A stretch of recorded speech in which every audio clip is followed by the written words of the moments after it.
Simple recipes with गौरीमध्ये सर्वांचे मनापासून स्वागत.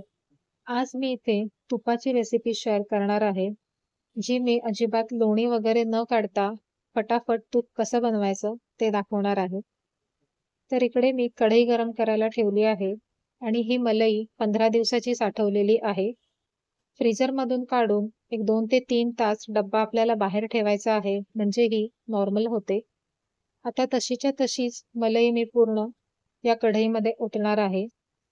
अजिबात याला आपल्याला बर्फ टाकून मिक्सरमध्ये फिरवून लोणी वगैरे काहीच काढायची गरज नाहीये. सोप्या पद्धतीने मी तरी असंच तूप बनवते.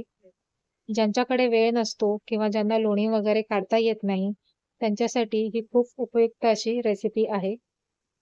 तर आता आपल्याला गॅस इथे मात्र मंद ठेवायचा आहे. अजिबात गॅस कुठेही वाढवायचा नाहीये. छान मिक्स करून घ्यायचं आहे. एक 5 मिनिटामध्ये ही मलई पूर्ण वितळायला सुरुवात होते आणि अगदी घट्ट जाड दुधासारखी ही मिश्रण तयार होते. तुम्ही बघू शकता, हे आता अगदी पातळ असं मिश्रण तयार झालेलं आहे. गॅस आपल्याला स्लोच ठेवायचा आहे आणि आणखीन एक पुढच्या 5 मिनिटामध्ये ह्याला उकळून द्यायचं आहे. ह्याला उकळी यायला सुरुवात होईल आणि ते दुधासारखं दिसेल. बघू शकता तुम्ही किती पातळ झालेलं आहे ते. पण हे पुढच्या 5 मिनिटामध्ये घट्ट व्हायला सुरुवात होते. गॅस आपल्याला कुठेही फुल करायचा नाहीये. असंच मध्ये-मध्ये 1-2 मिनिटांनी हा चमचा ढवळत राहायचा आहे सारखा.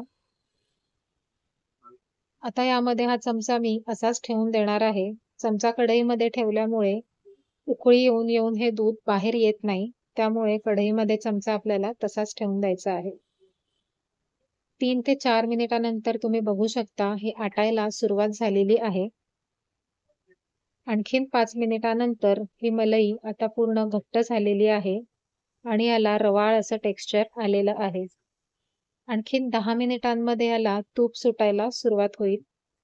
आता या स्टेजवरती मात्र आपल्याला एकसारखं हे ढवळून घ्यायचं आहे. प्रत्येक मिनिटाला चमचा कढईच्या तळापासून आपल्याला ढवळून घ्यायचा आहे. नाहीतर हे खाली लागायला सुरुवात होते आणि मग ती मलई खाली चिटकून करपली जाते. ह्यालाच आपण तुपाची बेरी असं म्हणतो. तर आणखीन 5 मिनिटांनी तुम्ही बघू शकता तूप बनायला आता सुरुवात झालेली आहे.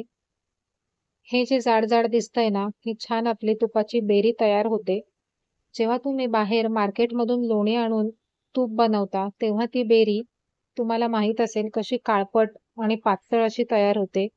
तसं या तुपाचं नाहीये. जेव्हा आपण घरी मलई साठवून तूप बनवतो, तेव्हा जी बेरी राहते, ती अगदी प्युअर माव्यासारखीच असते. प्युअर मावाच असतो तो. तुम्ही नुसतं जरी खाऊन बघितलं, तरी ते अगदी मलईसारखंच लागतं. हे तूप इथे आता आपलं छान बनवून झालेलं आहे आणि या बेरीचा उपयोग तुम्ही अगदी 100% हलव्यामध्ये किंवा एखाद्या मिठाईमध्ये घरी बनवणार असाल तर नक्कीच करू शकता. एखाद्या दिवशी खीर किंवा बासुंदी पुरी असा बेत तुम्ही बनवू शकता आणि त्यामध्ये या माव्याचा उपयोग करू शकता.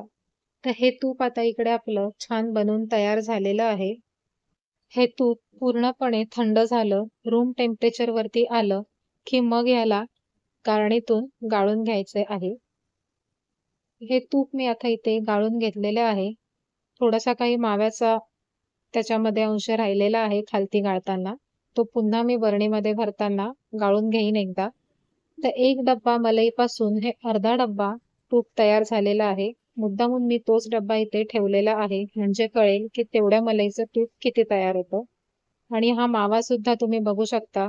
अगदी छान मलईसारखाच दिसतो आहे. याचं टेक्स्चर जसा मावा प्युअर असतो तसंच आहे.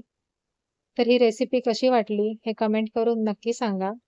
ज्यांना तूप बनवायचा कंटाळा येतो त्यांना ही रेसिपी नक्की शेअर करा. आणि अशाच सिंपल आणि सोप्या रेसिपीज बघण्यासाठी सिंपल रेसिपीज विथ गौरी या चॅनलला सबस्क्राईब करून बेल आयकॉन सुद्धा प्रेस करा. नमस्कार.